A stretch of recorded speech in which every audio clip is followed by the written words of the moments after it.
dyan sa BICAM kung bakit naman yung subcommittee talaga na hawak ko, yung subcommittee ay talagang nasingitan ng kung ano-ano noong 2024.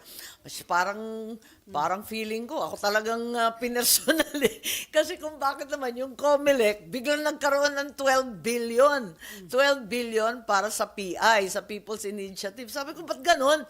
Samantalang yung sangkatutak na request ng COMELEC, tungkol sa opisina nila, tapos yung mga sahod ng mga tauhan nila na hanggang ngayon hindi pa nare-regularize, yun yung mga request, at saka yung iba't ibang opisina na parang nakikitira lang sila sa pulpot doon ng 26 billion, samantala yung hinihingi talaga yung DSWD, ayun nga, yung kanilang walang kamatayang JO, puro job order nga, wala nga permanente sa kanilang mga tauhan, kawawa naman. Tapos wala silang sasakyan, nakikisakay